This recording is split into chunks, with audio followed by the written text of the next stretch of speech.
Hey guys, I am Gautam and welcome to easy chemics daily science dose.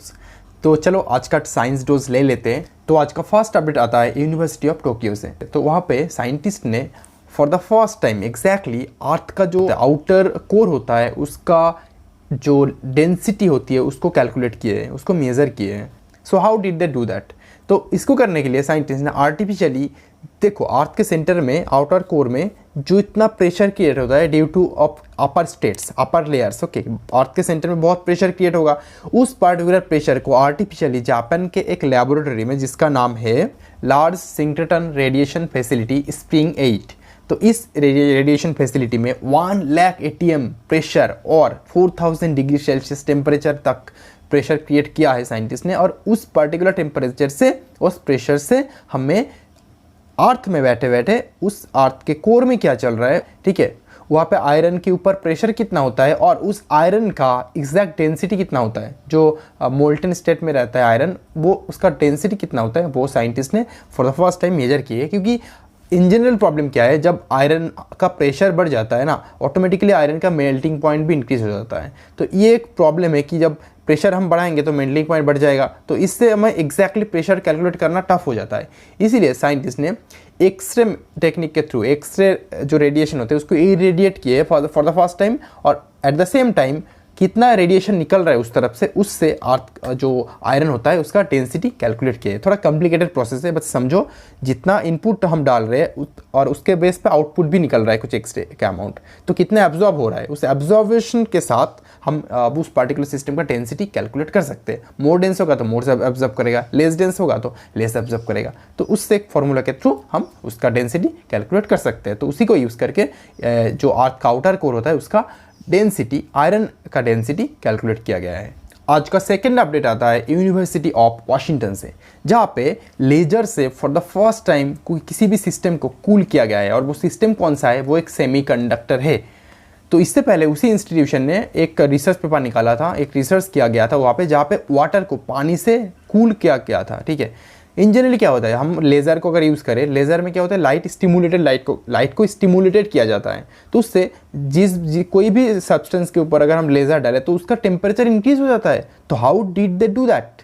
Okay, कि हम laser डाल रहे हैं लेकिन सिस्टम एक्चुअली में ठंडा हो रहा है, कूल हो रहा है, वाई? ठीक है, तो एक बात मुझे बताओ, कूल कब होता है? जब कोई सिस्टम एनर्जी को रिलीज कर देता है एज हीट, डन। तो हीट क्या है, एक एनर्जी तो है, तो जब एनर्जी को सिस्टम रिलीज कर देगा, सिस्टम अपने आप कूल हो जाएगा। तो इसी इंस्टीट्यूशन ने, इसी यूनिवर्सिटी में साइंटिस्ट ने क्या किया, एक सिस्टम लिया जिसका नाम है कैडमियम साइनाइड का छोटा सा पार्ट, ठीक है, उसके साथ एक सिरेमिक क्रिस्टल ऐड किया और सिरेमिक क्रिस्टल के साथ इटरबियम आयंस का एक इम्प्यूरिटी ऐड किया। तो इम्प्यूरिटी कौन है यहाँ पे? Ytterbium ions. तो सेमीकंडक्टर में तो इम्प्यूरिटी रहता है, ठीक है, डोपिंग किया जाता है इम्प्यूरिटी से। तो जो सिरेमिक क्रिस्टल के साथ इम्प्यूरिटी ऐड किया गया। अब जब लेज़र उसमें इनपुट किया गया, उस पार्टिकुलर इटरबियम आयन क्या करता है, लेज़र के पार्ट्स एब्जॉर्ब कर लेते हैं, लेज़र को एब्जॉर्ब कर लेता है। और जब वो एब्जॉर्ब करता है, ठीक है, for the first time absorb करेगा तो उसका टेम्परेचर इंक्रीज हो जाएगा। तो जिस वेवलेंथ का लेज़र उसने एब्जॉर्ब किया, उससे कम वेवलेंथ का लेज़र उसने क्या रिलीज किया। और क्या होता है, energy is inversely proportional to wavelength. तो जितना एनर्जी का एक्स-रे उसने एब्जॉर्ब किया, उससे ज़्यादा एनर्जी का रेडिएशन उसने एमिट कर दिया। What does that mean? कि जितना एब्जॉर्ब किया उससे ज़्यादा अगर एमिट कर देगा तो सिस्टम का टेम्परेचर अपने आप डिक्रीज हो जाएगा, क्योंकि heat is one form of energy.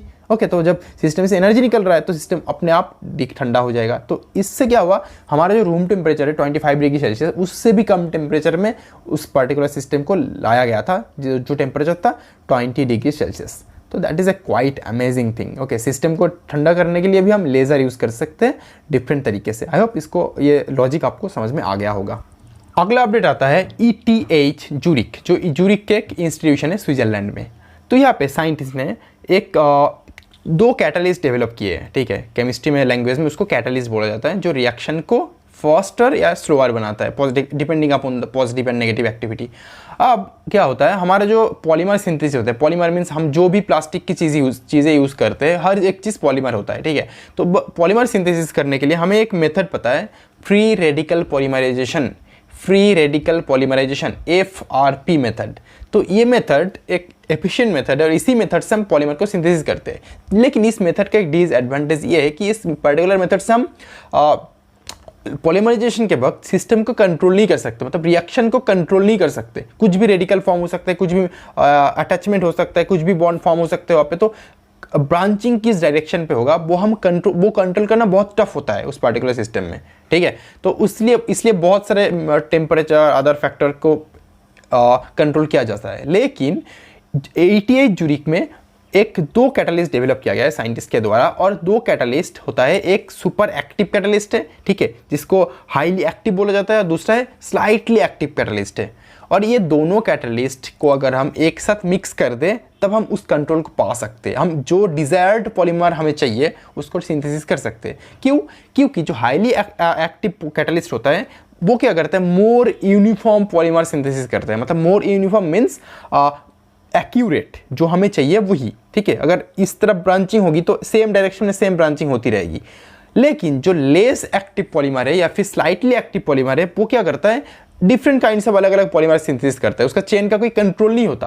तो अगर हम इन दोनों को मिक्स कर दें एक पार्टिकुलर प्रोपोर्शन में, और मिक्स करके हमें क्या करना है, एक पार्टिकुलर डायरेक्शन में फिर पहले जाना है, उसके बाद ब्रांचिंग करना है, फिर जाना है, फिर से ब्रांचिंग करना है। तो इस मेथड के थ्रू हम दोनों को मिक्स करके एक पार्टिकुलर प्रोपोर्शन में हम डिजायर्ड पॉलीमर सिंथेसिस कर सकते हैं। अगला अपडेट आता है स्पेस टूरिज्म के हिसाब से। तो 2023 में फॉर द फर्स्ट टाइम कोई भी नॉर्मल इंसान, ठीक है, स्पेस टूरिज्म करेगा। दैट मीन्स स्पेस टूरिज्म का मतलब क्या है, देखो हम घूमने जाते, लद्दाख जाते, हम घूमने जाते, स्विट्जरलैंड जाते, तो हम घूमने स्पेस में भी जा सकते हैं। तो इसीलिए बहुत सारे प्राइवेट कंपनीज भी ऑलरेडी इस पे काम कर रहे हैं, ताकि फ्यूचर में हम लो बजट में हम स्पेस में जा सके और घूम के भी आ सके। तो for the first time Russian जो स्पेस क्राफ्ट है, जिसका नाम है रशियन सॉज स्पेस क्राफ्ट, उस स्पेस क्राफ्ट के through ISS international space station में 2023 में कोई इंसान रशियन एस्ट्रोनॉट के साथ, वैसे भी रशियन एस्ट्रोनॉट को एस्ट्रोनॉट नहीं बोलते, वो लोग उनको कॉस्मोनॉट बोलते हैं, तो ये अच्छा होगा बोलना कि रशियन कॉस्मोनॉट के साथ वो ISS में रहेंगे, रशियन का जो कैप्सूल है उसमें, ठीक है, और 14 डेज तक रहेंगे और वहाँ पे स्पेस वॉक भी करेंगे। तो ये 2023 में फुलफिल होगा, ठीक है। तो अब आगे देखते हैं कि इसके ऊपर एलॉन मस्क, SpaceX क्या काम कर रहा है, या फिर हमारा इसरो भी क्या काम करता है, ताकि हम स्पेस ट्रैवल को, स्पेस टूरिज्म को प्रोमोट कर सकें। अगला अपडेट आता है जादवपुर यूनिवर्सिटी और इसरो का कोलैबोरेशन से। देखो कुछ दिन पहले चंद्रयान 2 का फेल क्यों हुआ था, वो बस 1 किलोमीटर दूर से वो सॉफ्ट लैंडिंग नहीं कर पाया था, हार्ड लैंडिंग हो गया था, ठीक है। तो 1 किलोमीटर ऊपर से उसने धीरे धीरे लैंड करना था, लेकिन वो हार्ड लैंडिंग हो गया था, कंट्रोल खो गए थे हमारे हाथ से।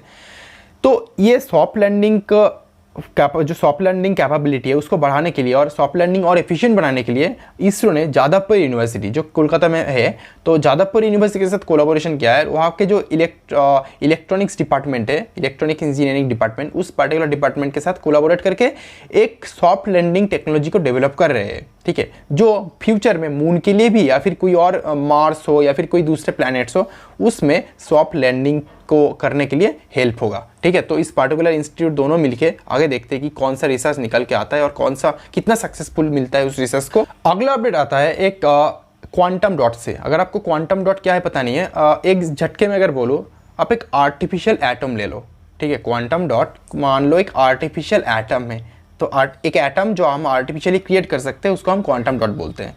तो ये बहुत ब्रॉड सेंस में होगा, तो आप इतना ही समझ लो। डिटेल्स में कोई अगर चाहिए तो बताना, मैं स्पेशली क्वांटम डॉट के ऊपर वीडियो बना दूंगा। तो क्वांटम डॉट एक स्पेशली क्वांटम इंडियम आर्सेनाइड, एक special quantum dot 35 semiconductor, okay. तो इस पार्टिकुलर क्वांटम डॉट को लेके साइंटिस्ट ने फॉर द फर्स्ट टाइम एक अमेजिंग चीज़ें नोटिस की है। वो अमेजिंग चीज़ें ये है कि इसमें जो पहले हमें डिफरेंट क्वांटम एनर्जी लेवल्स मिल रहे थे, उस क्वांटम एनर्जी लेवल्स के अलावा भी हमें स्पेसिफिक अदर्स एनर्जी लेवल मिले हैं जो साइंटिस्ट ऑगर ने प्रेडिक्ट किए थे। तो प्रेडिक्शन अभी सक्सेसफुल रहा कि हाँ वो पार्टिकुलर एनर्जी लेवल्स प्रेजेंट है सिस्टम में। आप कमेंट में मुझे बताना कि ऑगर इफेक्ट होती क्या है, और एक और इफेक्ट है, एक और रेडिएशन टाइप के कुछ चीज़ें हैं जो ऑगर इफेक्ट के थ्रू प्रोड्यूस होता है। वो इफेक्ट क्या है, रेडिएशन का नाम क्या है, वो मुझे बताना, ठीक है। अगला अपडेट आता है एक रिसर्च से, जहाँ पे साइंटिस्ट ने ये बोला कि जो कुछ कुछ बैक्टीरिया होती है और कुछ कुछ और हमेशा जो पेड़ होती है, पेड़ क्या ग्रीन होती है, बैक्टीरिया कुछ पर्पल कलर की होती है, फिर पेड़ भी कभी कभी पर्पल कलर की हो जाती है।